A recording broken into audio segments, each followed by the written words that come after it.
안녕하세요. 저는 평소 여기 사연을 즐겨 듣는 돌싱녀입니다. 저는 제 인생에서 고비의 순간 알지 못했던 추악한 진실을 알게 되며 이혼까지 하게 되었는데요. 지금 생각하면 제가 모든 걸 내려놓고 무너질 뻔했던 순간에 이혼을 결심하며 제가 다시 일어날 수 있었다는 생각도 드네요. 도대체 어떤 일이 있었길래 이렇게까지 말하나 싶으실 텐데 바로 저의 사연 시작해 볼게요. 저와 남편의 첫 만남은 엄마와 시모의 소개로 이루어지게 되었었어요. 엄마는 작게 카페를 운영하고 있었는데 거기에 자주 오는 손님이 시모였고 평소 가게에 혼자 커피를 마시러 온 시모가 비슷한 나이 또래 엄마와 많은 대화를 나누며 가까워졌다고 하더군요. 이런저런 이야기를 나누다 가까워진 두 사람은 자연스레 자식들 이야기도 나누었고 그러는 와중 비슷한 나이대의 자식이 있다는 것을 알게 되었던 것이었죠. 그렇게 마음이 맞았던 두 엄마는 자식들의 만남을 주선하게 되었어요. 양가 어머님들이 주선한 자리라 부담스럽기도 했지만 한편으론 다른 사람도 아닌 엄마가 주선한 자리이니 어느 정도 신뢰도가 있는 상태에서 남편을 만나게 되었어요. 막상 만나보니 남편은 제가 생각한 것보다 더욱 괜찮은 사람이더라고요. 말도 잘 통하고 소탈하기도 했고요. 그래서 전 남편과 진지하게 만나다 결혼까지 하게 되었습니다. 결혼 준비도 꽤 순탄했어요. 저희는 정확히 반반 결혼을 했는데 제가 그렇게 하자고 먼저 의견을 냈었죠. 저기, 자기만 괜찮으면 우리 반반 결혼하는 거 어때? 요즘은 남자라고 꼭 다 부담하는 것 같지도 않고 반반 결혼도 많이 한대. 자기가 그렇게 말해주면 나야 고맙지. 사실 나 혼자 집 마련하는 건 무리여서 집에 손을 벌려야 하는데 그건 좀 아닌 것 같아서 어떻게 해야 하나 싶었거든. 그랬어? 그런 고민이 있었으면 진작 말했어야지. 그러면 집은 반반으로 해서 공동명의로 하고 살림은 꼭 필요한 것만 사고 살면서 더 채워 넣는 걸로 하자. 알겠어. 고마워 자기야. 이런 저희의 의견을 양갓집에서도 찬성해 주셨고 그랬기에 보다 더 순탄한 결혼을 하게 되었어요. 짧은 설명을 더 해보자면 남편은 회사원이었고 저는 회사를 운영 중이었어요. 돌아가신 아빠가 차리신 회사였는데 자연스럽게 제가 물려받게 되었고 중요한 일은 엄마의 도움을 받으며 운영 중이었죠. 규모가 큰 편은 아니었지만 재무도 튼튼하고 매출도 꾸준해 회사 자체가 가진 재산이 꽤 되던 터라 돈 걱정은 없는 편이었습니다. 그 외에도 물려받은 건물이 있기도 했고 제가 투자해서 산 집도 2채 정도가 있었고요. 제 나이에 비해 가진 것이 조금 있는 편이라 남편과 결혼을 할 당시 재산에 대해 다 오픈해야 하나 고민이 되더라고요. 하지만 고민도 잠시 아무리 결혼을 했다고 해도 모든 걸 오픈할 필요가 없다고 생각했고 무엇보다 돈이 엮이면 아무리 좋은 사람이라도 하루아침에 다른 얼굴이 되어버리는 경우를 어릴 때부터 종종 봐왔던 터라 그저 작은 회사를 운영한다고만 알렸을 뿐 다른 이야기는 하지 않은 상태였어요. 제가 모든 것을 알려주지 않은 상태이니 당연히 시댁 사정에 대해서도 자세히 묻지 않았었고 그저 먹고 사는데 아무 문제 없다는 정도만 알고 있는 상태였습니다. 저뿐 아니라 남편 역시 시부는 돌아가시고 시모만 계셨던 터라 저는 저대로 시모에게 며느리로서의 도리를 남편은 남편대로 사위로서의 도리를 다하려고 노력하며 지냈죠.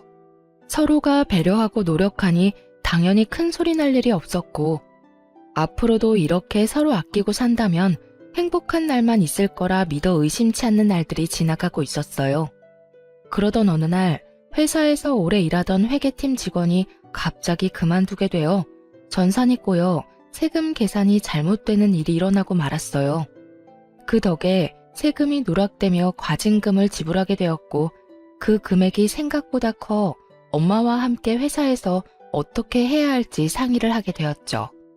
한참 머리를 맞대고 해결책을 논의하고 있는데 누가 노크를 하며 들어오더군요. 어머님, 여보, 오늘 늦는다고 해서 간식 좀 사왔어요. 이거 드시고 하세요. 당신도 이것 좀 먹고 해. 그 사람은 다름 아닌 남편이었고 양손 가득 엄마와 제가 좋아하는 먹을거리를 사들고 왔더라고요. 갑작스러운 남편의 등장에 당황한 엄마와 저는 급하게 서류를 치웠지만 이미 늦은 것 같더군요. 남편은 서류에 적힌 큰 금액에 대해 아무 말도 하지 않긴 했지만 눈치를 보아하니 많이 놀란 눈치였으니까요. 우와, 이게 다 뭐야? 다 나랑 엄마가 좋아하는 거네. 어떻게 이렇게 우리가 좋아하는 것만 딱딱 골라서 사왔대? 우리 남편 대단한데? 그러게, 우리 사위가 이렇게 내 취향을 잘 알고 있는지는 몰랐는걸. 고마워, 사위. 잘 먹을게. 우리 사위 덕분에 내 입이 행복하겠어. 엄마와 전 남편의 눈치를 살피며 어색한 분위기를 바꾸려고 노력했고 남편 역시 이런 저희의 의도를 눈치챘는지 엄마와 제가 이끄는 분위기대로 따라와 주더군요. 에이, 장모님, 그렇게까지 띄워주시면 저 오늘 잠 못 잡니다. 다음엔 제가 더 맛있는 걸로 대접할 테니까 시간만 좀 내주세요. 우리 장모님 너무 바쁘셔서 식사 대접 한 번 하는 게 힘드네요. 알겠어. 이번에 급한 일만 처리하고 나면 데이트 한번 해. 네, 장모님. 그러면 저는 먼저 가볼게요. 여보, 빨리 마무리하고 와. 나 집에서 기다릴게. 남편은 먼저 집으로 돌아갔고 저흰 하던 이야기를 마무리 지었어요. 그렇게 일을 마무리하고 집으로 돌아가니 남편이 저에게 할 말이 있다며 저를 빤히 바라보더군요. 저는 무슨 말인가 싶어 남편의 눈을 마주하며 앉아 있었고 한참을 망설이던 남편이 이렇게 말했어요. 여보, 사실 아까 나 다 봤어. 아, 그래? 다 봤구나. 별거 아니야. 걱정할 필요 없는 일이니까 당신은 걱정하지 않아도 돼. 이번에 오래 있던 직원분이 그만두면서 일이 좀 꼬여서 가진금을 좀 내게 됐는데 오늘 잘 해결했으니까 걱정하지 마. 전 혹시나 남편이 걱정할까 싶어 최대한 빨리 상황에 대해서 설명하며 안심시켜주려 노력했어요. 그래? 그렇다면 다행이네. 그런데 도대체 당신 회사 규모가 어느 정도길래 세금을 그만큼이나 내는 거야? 아까 당신이랑 장모님이랑 숨기고 싶어 하는 것 같아서 티는 못 냈는데 내심 깜짝 놀랐어. 금액이 너무 커서 말이야. 아, 이번만 그래, 이번만. 앞으로 더 열심히 해야지. 우리 마누라 능력 좋은 건 알았지만 생각보다 더 굉장한 사람이었네. 내가 더 잘해야겠어. 우리 마누라 밖에 나가서 헐헐 날아다닐 수 있게. 참나, 말 예쁘게 하는 것 좀 봐. 내가 당신 때문에 웃고 살아. 나라고 뭐 다른 줄 알아? 나도 당신 때문에 웃고 살아. 저 때문에 웃고 산다는 그 말. 지금 생각해보니 틀린 말도 아니네요. 남편 놈은 제가 생각지도 못한 계획을 세우며 뒤에서 추악한 웃음을 짓고 있었을 테니까요. 하여튼 남편은 이날도 제 회사, 제 재산에 대해 자세히 묻지도 따지지도 않았고 내심 전 이렇게 넘어가게 되어 다행이다 싶었어요. 혹시나 남편이 세세하게 묻기 시작한다면 어떻게 해야 하나 고민이 많기도 했거든요. 어찌되었든 곤란한 상황을 잘 넘긴 이후 남편은 제가 회사 일로 신경 쓸 일이 많다고 생각했는지 저를 대신해 친정엄마를 더 많이 챙겨주기 시작하더군요. 제가 늦는 날엔 엄마와 함께 밥을 먹고 오기도 했고 병원을 모시고 다니기도 하고요. 그런 남편의 모습을 보며 저와 엄마는 더욱 남편에게 마음을 더욱 열고 있는 중이었죠. 그렇게 몇 달이 지나 회사는 다시 안정권에 들어 운영되고 있었고 마침 시모의 생일이라 시모가 가고 싶다던 식당에서 식사를 대접하고 있었어요. 어머님, 생신 축하드려요. 이건 용돈이에요. 약소하지만 가지고 계시다가 필요하실 때 쓰세요. 어머나, 이렇게나 많이는 필요 없는데. 일단 주는 거니까 고맙게 받으마. 다음 생일부턴 이런 거 필요 없으니까 그냥 빈손으로 오렴. 난 이렇게 너희랑 같이 밥만 먹어도 너무 좋아. 에이, 그래도 그건 아니죠. 저랑 이 사람이랑 부지런히 벌어서 내년엔 더 많이 드릴 테니 어머님은 건강하시기만 해주세요.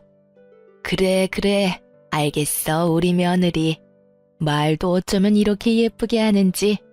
요즘 내가 우리 며느리 생각하면 밥을 안 먹어도 배가 다 부르다니까. 주고받는 덕담의 식사 자리 내내 웃음이 끊기지 않았어요. 그렇게 좋은 분위기 속에서 밥을 먹고 있는데 엄마에게서 전화가 오더군요. 시모의 생일이라 시모와 시간을 보내고 있다는 것을 엄마도 알고 있을 텐데 그럼에도 불구하고 전화가 오니 심장이 덜컹하며 불안해지더라고요. 그래서 전 시모에게 양해를 구하고 전화를 받았고 수화기 너머에서 들려오는 것은 익숙한 엄마의 목소리가 아닌 낯선 남자의 다급한 목소리였어요. 이 휴대전화 주인 따님분 맞으신가요? 네, 맞는데 누구시죠? 지금 어머님께서 사고가 크게 나 병원으로 이송 중이세요. 지금 의식이 너무 약해서 빨리 병원으로 와주셔야 할 것 같아요. 저희가 지금 땡땡 병원으로 이송 중이니 그리로 오시면 될 것 같습니다. 전화를 받자마자 저와 남편 그리고 시모까지 병원으로 급하게 갔지만 이미 엄마는 세상을 떠난 뒤였습니다. 처음엔 눈물도 나지 않더군요. 그 모든 상황이 꿈만 같았어요. 이런 저를 대신하듯 남편이 대성통곡을 하며 울기 시작했고 시모는 자리에 주저앉아 눈물만 뚝뚝 흘려대더군요. 그때야 이 모든 것이 현실임을 깨달았던 것 같아요. 그때야 제 눈에서 눈물이 흘러나왔으니까요. 그렇게 한참을 차갑게 식어버린 엄마의 손을 붙잡고 펑펑 울었던 것 같아요. 제 세상은 순식간에 무너져버렸지만 무너진 세상에서도 해결해야 할 일들은 산더미처럼 많더군요. 엄마의 사고 처리부터 시작해서 장례식장까지 무언가를 해야 할 건 많은데 몸은 움직이지 않았고 이때 남편과 시모가 참 많이 도움이 되었어요. 정신이 반쯤 나가버린 저를 대신해 사고를 낸 상대방과 사건 처리도 해주었고 장례식장도 알아서 다 처리해주고요. 이럴 때 남편이 있어 참 다행이다라는 생각이 들었고 진심으로 고맙더라고요. 여보, 고마워. 고생 많았지? 고생은 무슨. 마리아 장모님이라 불렀지. 나한텐 그냥 우리 엄마나 진배 없었어. 당신은 좀 괜찮아? 아니다. 괜찮을 리가 없는데 내가 물으나 마나 한 걸 물었네. 당신 많이 힘든 거 아는데 당신 곁에 내가 있다는 사실만 잊지 말아줬으면 좋겠어. 당신 보면 가족 다 이런 사람처럼 넋놓고 앉아있는데 당신한텐 나도 있잖아. 나도 당신 가족이니까 잊지 말라고. 고마워. 정말 고마워. 남편은 저를 위로하기 위해 최선을 다했지만 그런 남편의 위로도 그때뿐이더군요. 알겠다 하고 돌아서면 다시금 무너져 내리는 마음에 저는 쉽사리 충격에서 벗어나지 못하고 있었죠. 회사 일은커녕 일상생활도 제대로 되지 않을 만큼 혼자 생각에 잠기는 시간이 길어졌습니다. 아무리 나쁜 생각을 하지 않으려고 해도 머릿속에 나쁜 생각들만 가득 차게 되고 좋은 곳으로 엄마도 갔을 거라고 아무리 생각해봐도 다시금 찾아오는 우울함 앞에 무너져 내렸어요. 그렇게 정신을 못 차리고 혼이 나간 사람처럼 지내던 어느 날 회사에 급한 일이 생겼다며 연락이 왔더라고요. 요즘 정신적으로 힘들다는 걸 알고 있는 직원들이라 웬만한 일론 연락을 하지 않는데도 급하다고 연락이 왔었죠. 저는 가까스로 정신을 차리고 회사로 향했고 그곳엔 의외의 인물이 저를 기다리고 있더군요. 여보? 당신이 왜 내 자리에 앉아 있어? 네, 그건 바로 남편이었어요. 급하게 회사로 가 사장실로 들어가니 아침에 출근한다며 나간 남편이 떡하니 제 책상에 앉아 서류들을 보고 있는 것이 아니겠어요? 황당, 당혹, 놀람. 많은 감정들이 머릿속을 스쳐갔고 그 모든 감정들을 담은 표정과 목소리로 남편에게 물었죠. 그런 저의 갑작스러운 등장과 물음에 남편은 많이 당황한 듯 이렇게 답하더군요. 아니 그게 당신이 요새 너무 힘들어하기도 하고 상심도 커서 아무것도 못하는 것 같길래 당신 회사 걱정이 돼서 내가 대신 나와서 일 좀 보고 있었어. 이게 다 무슨 소리인가 싶더군요. 회사 일이 다 같은 것도 아니고 본인이 대신 처리할 수 있는 일이 뭐가 있다고 떡하니 제 자리를 차지하고 앉아있는 것인지 도무지 이해가 되지 않았어요. 아니, 본인이 처리할 수 있는 일이 있다고 한들 나랑 상의도 없이 무례하게 회사 일을 보고 있다니 저는 조금 날이선 목소리로 남편에게 말했어요. 당신, 우리 회사에 대해서 아는 건 있어? 어떤 제품이 주력인지, 이번 분기 땐 어떤 제품을 생산 라인에 올릴 것인지, 각 거래처별로 어떤 방법으로 접근해야 좀 더 효과적으로 거래가 성사되는지 단 하나라도 아는 게 있냔 말이야. 회사 운영에 있어서 가장 간단한 것도 모르는 사람이 뭘 하겠다고 여기에서 이러고 있어? 당신이 이러고 있으면 직원들이 불편할 거란 생각은 안 해봤어? 넌 그저 혹시나 도움될 만한 게 있을까 해서 그랬지. 당신도 나올 상황이 못 되고 하니까 사장 남편이 내가 자리라도 지키고 있으면 뭐가 도움이 돼도 되겠다 싶어서 말이야. 여보 생각은 잘 알겠어. 고맙기도 하고. 그런데 앞으로 이러지 마. 여기 계시는 직원분들, 내가 없다고 해서 일 막 하시는 분들도 아니고 내가 없으면 더 열심히 힘내서 하는 분들이니까. 미안해. 내가 생각이 짧았어. 됐으니까 일단 가줄래? 집에 가서 다시 이야기하자. 급하게 처리해야 할 일 있다고 해서 나온 거라 얼른 처리해줘야 해. 저의 불호령에 남편은 허겁지겁 자리를 떠났고 전 남편이 돌아가자마자 저의 일을 대신해서 처리해주던 이사님을 불러 도대체 언제부터 남편이 회사로 출근했냐고 물어보았죠. 저의 물음에 이사님은 기다렸다는 듯이 그간 남편의 행적에 읊어주기 시작했어요. 일주일 됐어요.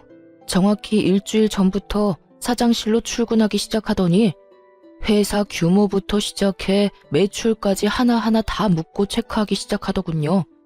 아무래도 이상해서 정확히 알려주진 않았는데 사장님 책상 위에 올려진 결제 서류를 봤다고 하면 대충 계산을 썼을 거예요.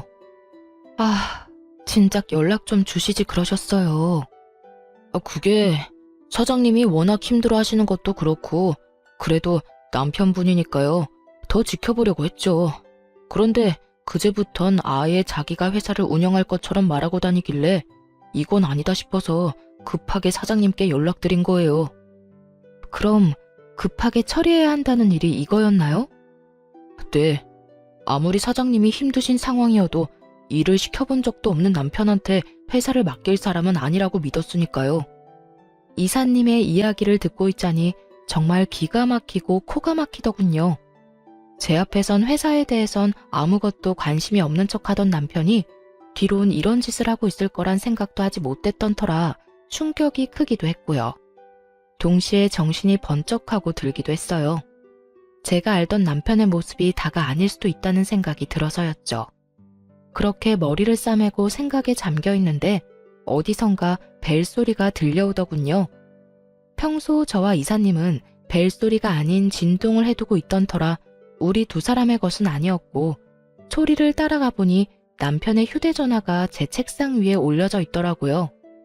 남편은 갑작스러운 저의 등장에 당황해 급히 나가느라 휴대전화까지 두고 간 것이었고 전화를 건 사람은 다름 아닌 시모더군요.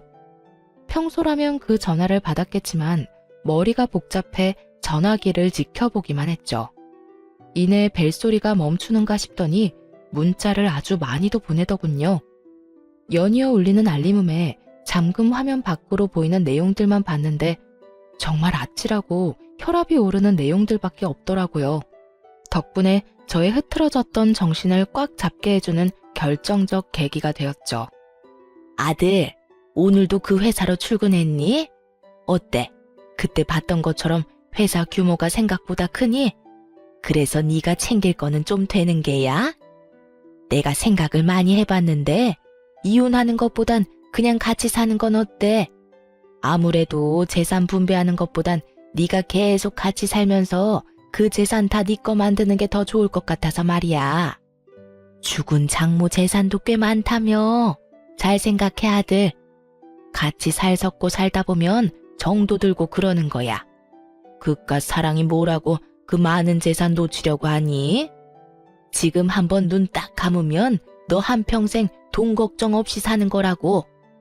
이게 무슨 상황인지 이해하는데 많은 시간이 걸리진 않았어요.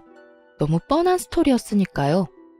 제가 정신을 차리지 못하는 사이 남편은 제 회사로 출퇴근을 하며 회사에 대해 알아봤을 테고 책상 위에 쌓인 서류들을 보아하니 돌아가신 엄마의 유산 목록도 있더군요. 값이 좀 되는 건물에 형광펜 칠에 별표까지 쳐댄 걸 보아하니 그 건물은 꼭 가지고 싶은 남편의 속마음도 알 수가 있었죠. 혹시나 하는 마음에 남편과 시모에 대해 확인할 수 있는 건 모두 확인했어요. 잠자는 사이 남편의 지문으로 휴대폰을 열어 문자 내역을 열어봤죠. 남편 놈이 멍청한 것인지 생각이 없는 것인지 그간 시모와 나눴던 대화들은 하나도 지우지 않았더군요. 처음부터 읽어보니 정말 가관도 그런 가관이 없더라고요. 시모는 처음 엄마에게 접근한 것부터가 계획적이었어요. 엄마가 운영하던 커피숍 주변 상가 사람들에게서 사실 엄마가 운영하는 큰 회사가 따로 있을 뿐더러 남편이 남긴 재산이 많다는 말을 전해들은 시모는 계획적으로 엄마에게 접근했던 것이었죠. 1년에 걸쳐 작정하고 접근한 시모의 속내를 엄마가 알 리 없었고 시모의 계획대로 제 이야기까지 하게 된 것이었어요. 그렇게 가면을 쓰고 엄마에게 접근한 시모는 결국 저와 남편을 결혼까지 시켜버린 것이었고요. 문자 내용으로 보니 처음엔 그냥 한몫 챙겨 이혼시킬 생각이었더군요. 하지만 엄마가 갑작스럽게 돌아가시며 시모는 저의 모든 재산이 탐나기 시작한 거죠. 급하게 아들을 설득해 그냥 평생 제 등골을 빼먹고 살려고 한 거예요. 아빠가 살아계실 때 돈 때문에 인간관계 망치게 된 이야기를 수도 없이 들어 익히 알고는 있었지만 막상 제가 겪게 되니 그 충격은 정말 말도 다 하지 못할 정도더군요. 심지어 엄마가 돌아가신 지 얼마 되지 않은 상황에서 일이 되니 충격이 배가 되어 돌아왔어요. 거기에다 남편에겐 상간녀까지 있더군요. 물론 시모까지 상간녀의 존재를 알고 있었고요. 자기야, 자기 이혼할 거야? 어머님 오늘 만났는데 저번엔 당장 자기 이혼시킬 것처럼 구시더니 오늘은 조금 더 기다리란 말만 하더라고. 자기 이혼할 거지? 이혼하고 나한테 올 거지? 당연하지. 그런데 엄마 말처럼 자기가 좀 더 기다려줘야 할 것 같아. 왜? 얼마나 더 기다리란 말이야. 사실 좀 오래 걸릴 것 같기도 해. 자기도 알다시피 그 여자 엄마도 죽었잖아. 그런데 남긴 유산이 꽤 되더라고. 결혼까지 하고 이때까지 살았는데 이대로 재산 조금 뜯어내고 이혼하는 건 너무 아까운 것 같아서 말이야. 이왕 이렇게 된 김에 제대로 뜯어내야 하지 않겠어? 재산이 그만큼이나 돼? 그래. 건물부터 집까지 한두 푼이 아니더라니까. 그러니까 자기가 조금만 더 참고 이해해줘. 정말 가관이더군요. 장모님 하며 알랑방귀를 낄 때는 언제고 그 여자 엄마라고 칭하는 걸 보는데 정말 돌아가신 엄마가 불쌍해 눈물이 왈칵 쏟아질 것만 같았어요. 겨우 진정을 한 저는 일단 모든 문자를 사진으로 찍어두었고 남편과 시모를 한 방 먹일 계획을 세우기 시작했어요. 남편의 눈치를 살피니 당장 이혼을 할 것 같진 않았고 시모의 말을 진지하게 고민하는 것처럼 보였기에 저는 천천히 계획을 실행하기 시작했죠. 그렇게 한 달이 지난 어느 날 남편은 은근슬쩍 저에게 유산에 관해서 물어오더군요. 여보, 내가 다른 뜻이 있는 게 아니라 걱정이 돼서 하는 말이니까 오해하지 말고 들어봐. 당신 장모님 유산 정리는 잘한 거야? 내가 보려고 본 게 아니라 우연히 장모님 유산 목록을 보게 돼서 말이야. 보니까 건물도 있고 땅도 있던데.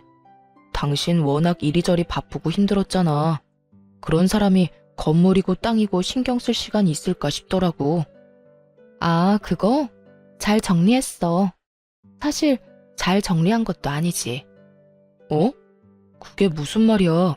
무슨 일 있어? 그게 사실은 요즘 회사가 좀 힘들어. 그래서 그것들 다 처분해서 회사에 다 쏟아부었어. 아빠가 살아생전 고생해서 일군 회사 내 손으로 망하게 할 순 없잖아. 그래서 엄마 유산으로 일단 급한 불부터 껐지. 남편은 제 말에 태세를 받고 침까지 튀기며 저를 몰아붙이기 시작하더군요. 뭐? 그렇게 탄탄하던 회사를 갑자기 왜? 아무것도 모르는 내가 봐도 앞으로 걱정 없는 회사 구조였는데 그런 회사가 왜 갑자기 힘들어져? 그게 당신도 알다시피 내가 요즘 정신줄을 놓고 살았잖아.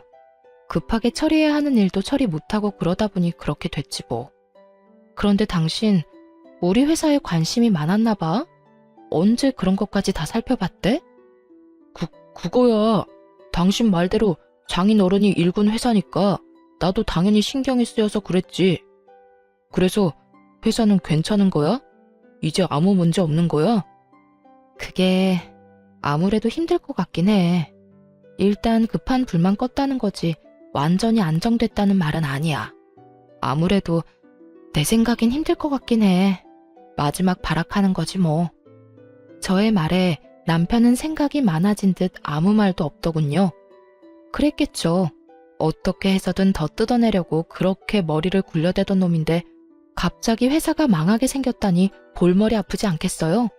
거기에다 그렇게 눈독을 들이던 땅이고 건물이고 다 팔아 망해가는 회사에 다 쏟아 넣었다니 남편놈 입장에선 미치고 팔짝 뛸 노릇이었겠죠.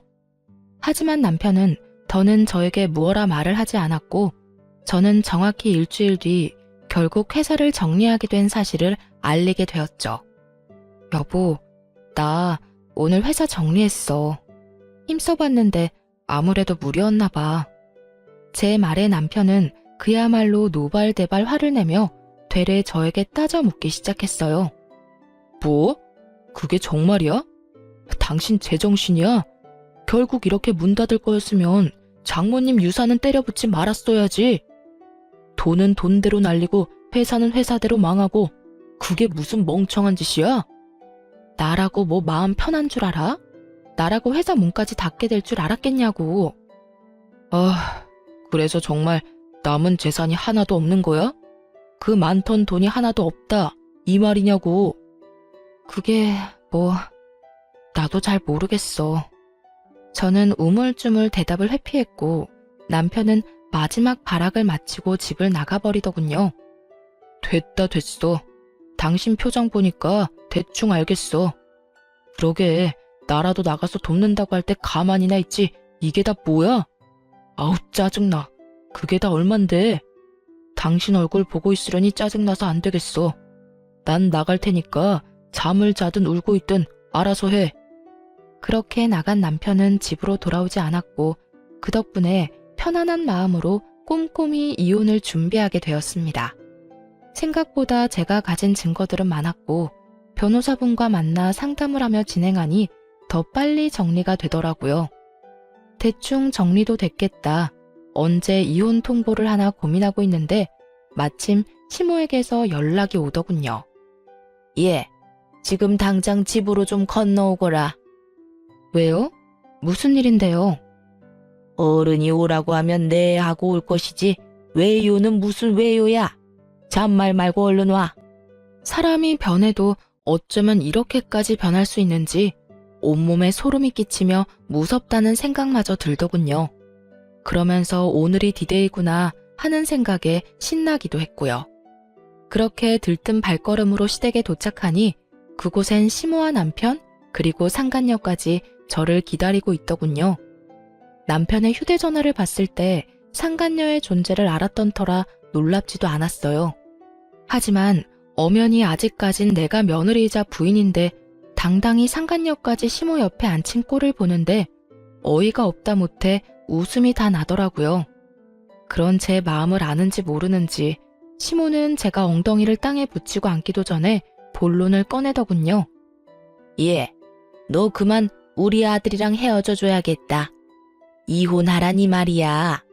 들어보니 너 쫄딱 망했다고 하던데 망한 너랑 계속 살아봤자 뭐 하겠니? 평생 같이 고생밖에 더 하겠니?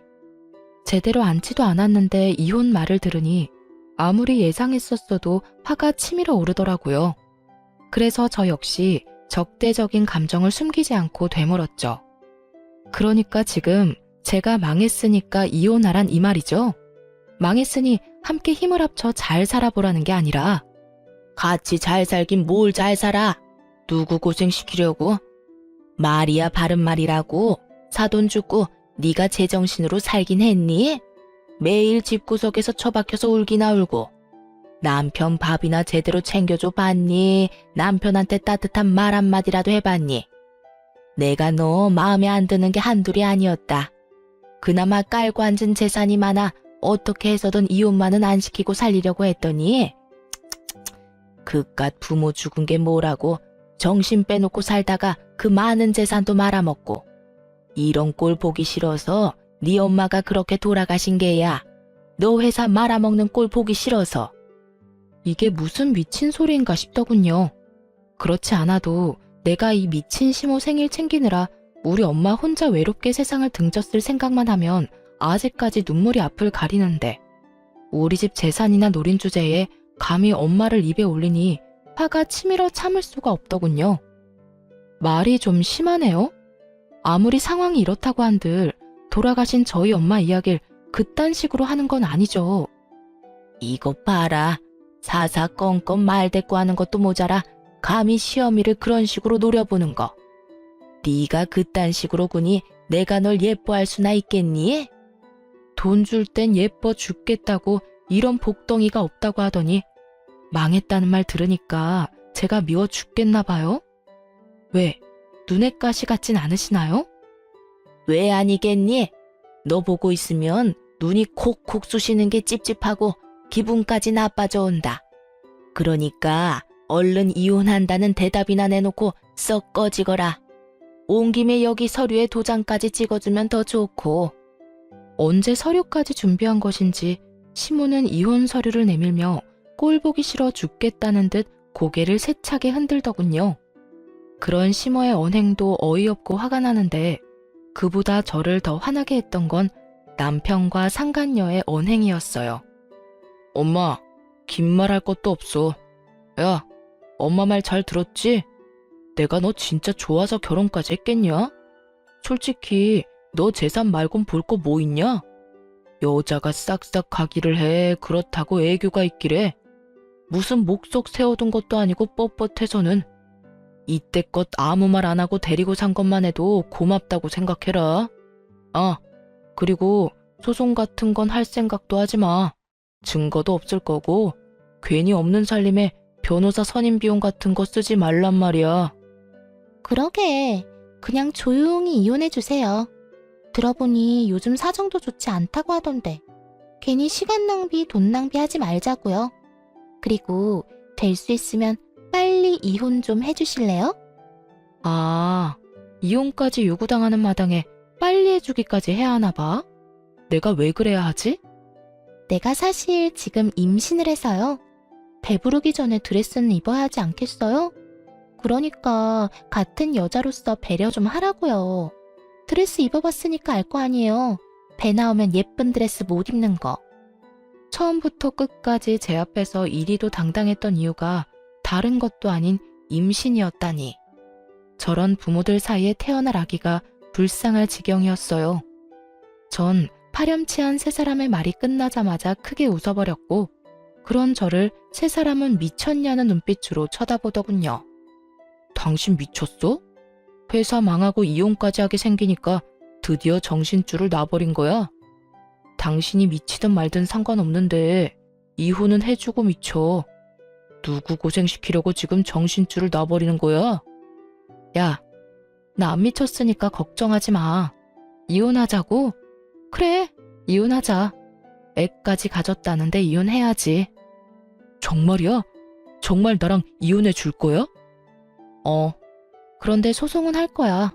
증거가 없다고 생각하는 것 같은데 뱃속의 아기가 증거가 되고도 남을 텐데 왜 그 생각은 못하는 건지 모르겠네. 멍청한 건지 생각이 없는 건지. 그리고 나 이 집에 들어오는 순간부터 지금까지 모든 대화 다 녹음 중이야. 그러니까 소송 제대로 준비하는 게 좋을 거야. 참고로 나 변호사 선임할 비용 차고 넘치니까 내 주머니 걱정은 하지 말고 당신 걱정이나 해. 아주 제대로 뜯어내 줄 테니까. 저는 시댁에 들어서기 전 휴대전화를 이용해 녹음을 하고 있는 중이었고, 아무런 증거도 남기지 않았다고 믿어 의심치 않던 남편은 제 말을 듣고 눈알을 부라리며 이렇게 말하더군요. 녹음? 그딴 게 증거나 될 줄 알아? 그리고 어디서 허세야? 내가 당신 회사 가봤거든. 아예 문 다 닫았던데 무슨 돈이 있다고 그래? 야, 회사까지 찾아가 볼 정성이면 좀 제대로는 알아보지 그랬어. 네 말대로 우리 회사가 얼마나 탄탄한 회사인데 대표가 고작 몇 주 자리 비웠다고 망하겠어? 그렇게 망하는 회사가 어디 회사냐? 구멍가게도 그렇게는 안 망해. 그럼 당신 안 망한 거야? 나는 회사 문 닫았다고 했을 뿐이지 망했다고 한 적은 없어. 회사 건물도 오래되고 해서 회사 문 닫고 더 좋은 부지 사서 옮겼어, 그냥. 당신이랑 이혼하는 기념으로 더 좋은 곳에서 새 출발하려고. 네, 맞아요. 일부러 망한 것처럼 뉘앙스만 풍겼을 뿐이었어요. 모든 사실을 알고 난 후 숨쉬듯 당연히 이혼해야 한다고 생각했지만 그저 이혼만 하고 물러서기엔 제 화도 풀리지 않을 뿐더러 제대로 된 복수가 되지 않을 것 같더라고요. 그래서 제 나름대로 계획을 세우게 된 것이었죠. 일단 전 낡고 오래된 회사를 더 좋은 곳으로 옮겨버렸고 그 후 힘든 척을 하며 회사가 망했다는 뉘앙스를 풍겼더니 남편 스스로 무덤을 파게 된 거죠. 혹시나 남편이 회사를 찾아갈 수도 있다는 생각이 들어 회사를 옮긴 것이었는데 제 예상에서 한치도 벗어나지 않은 남편이 문 닫은 회사까지 찾아갔었다고 하니 계획은 성공적이었어요. 회사를 찾아간 남편이 문이 닫힌 광경을 보고 정말 제 회사가 망했다고 믿어버렸으니까요. 그리하여 지금처럼 모든 계획이 밝혀졌을 때 더 큰 상실감을 느낄 것이라 확신했는데 제 확신은 현실이 되었습니다. 스스로 관뚜껑을 열고 누워있는 사람처럼 핏기 하나 없는 얼굴을 한 심오한 남편을 보니 통쾌함과 짜릿함이 온몸을 감싸더군요. 두 사람은 말이 없었고 상간녀 역시 상황 파악이 된 듯 아까 그 당당한 기색은 온데간데 없이 사라지고 눈치만 살피기 시작하더군요. 할 말이 있으면 해보라는 눈빛을 보냈고 상간녀는 기다렸다는 듯 이렇게 말하더군요. 사실은 저 남자하고 아무 관계도 아니에요. 그냥 오늘 하루 와서 만나는 척하면서 임신했다는 거짓말만 좀 해달라고 부탁해서 온 거라고요. 아, 그러니까 다 거짓말이라고? 임신한 것도 다? 네, 정말 저는 아무 관계도 아니고 다 거짓말이었어요. 그러니까 저한테 소송 같은 건 안 하시면 안 될까요? 상간녀는 제발 소송만은 하지 말아달라며 무릎 꿇고 울고불고 빌기 시작하더군요. 제가 남편의 휴대전화에서 본 것이 다 있는데 입에 침도 바르지 않고 거짓말을 하는 꼴을 보아하니 상간녀 역시 인간 되긴 글렀다는 생각이 들더라고요. 야, 내가 널 몰랐을 것 같아? 너네 둘 만나는 사이라는 거 진작에 다 알고 있었어. 네? 그러면 다 알고 있었던 거예요? 어떻게, 혹시 사람 붙였어요? 어떻게 알았는지까진 알 필요 없고 여기서 중요한 건 이거야. 내가 다 알고 있다. 그러니까 난 상간녀 소송을 무조건 할 거다. 그러니 넌 소송할 준비와 함께 위자료를 준비하면 된다. 알겠니? 너도 들었으니까 알지? 나 돈 많은 거.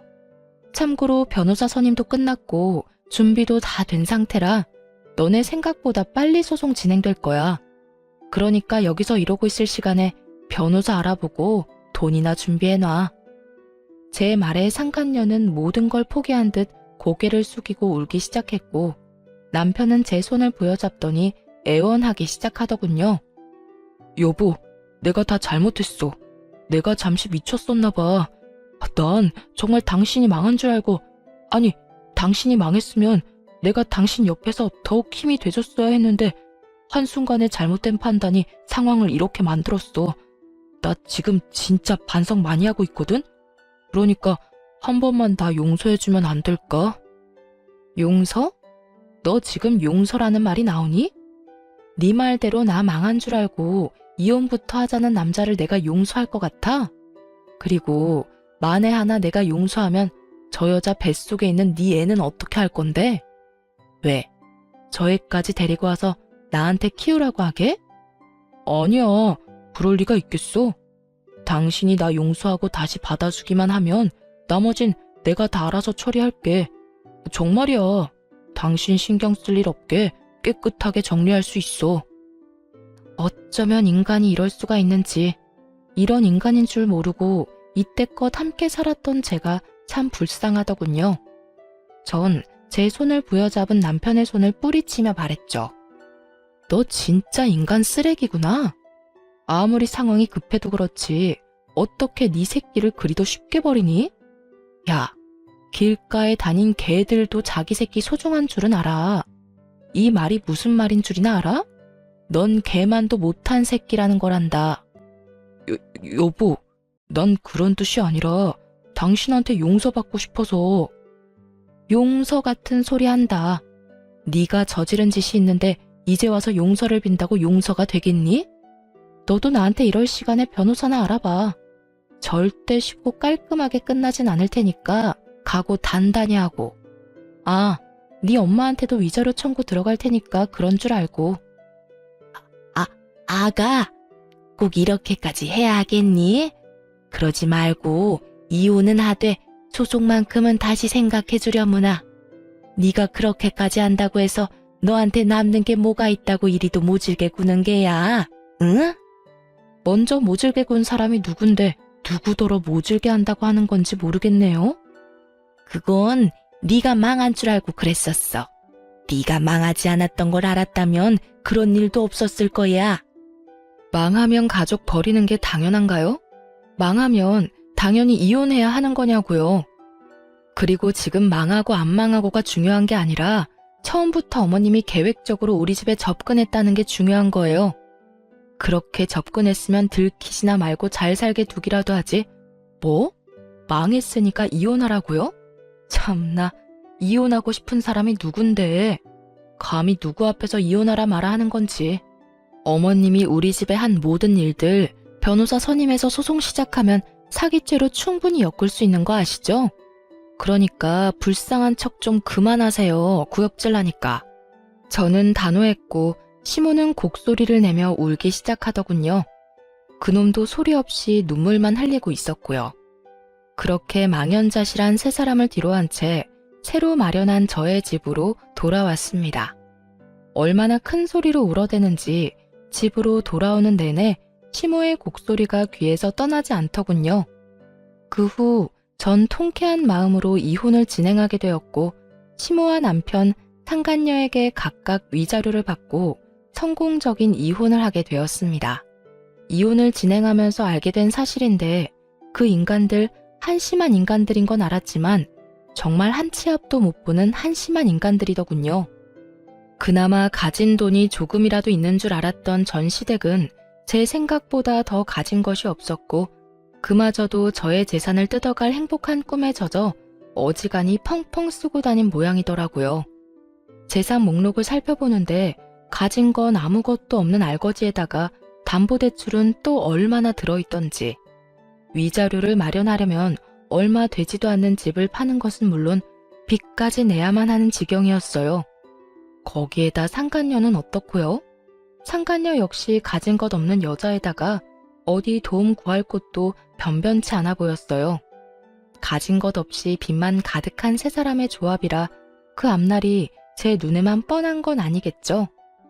아, 얼마나 힘들었으면 전 남편이 저에게 이런 부탁까지 해오더군요. 여보, 당신 돈 많잖아. 그래서 하는 말인데 위자료 그냥 안 받으면 안 될까? 내가 왜 네 부탁을 들어줘야 하는데? 돈이 많아서? 이거 왜 이래? 돈이 많든 적든 돈 좋아하는 건 다 똑같아. 나 진짜 힘들어서 그래. 엄마도 가진 돈도 없고 그 여자도 마찬가지고. 사실상 내가 세 사람 위자료를 다 감당해야 하는데 당신도 잘 알잖아. 나 그 정도 능력은 안 되는 거. 그러니까 많이 가진 당신이 못 가진 사람 배려한다고 생각하고 부탁 좀 들어줘. 응? 배려 같은 소리 한다. 배려도 받을 자격이 있는 사람에게나 주어지는 거야. 알겠니? 어디 내 앞에서 양심도 없이 배려 타령이야, 배려 타령이. 헛소리 하지 말고 위자료나 내놔. 한 푼도 빼지 말고 다 내놔야 할 거야. 지금 생각해도 참 황당한데 정말 저런 부탁을 해오더라고요. 양심은 도대체 어디에 팔아먹은 건지 그 얼굴 철판 참 두껍다고 생각했네요.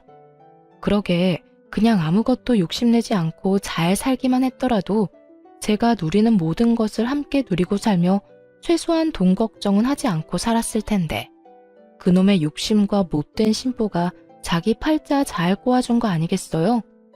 그 덕에 전 재활용도 안 되는 인간 쓰레기를 잘 버릴 수 있었지만요.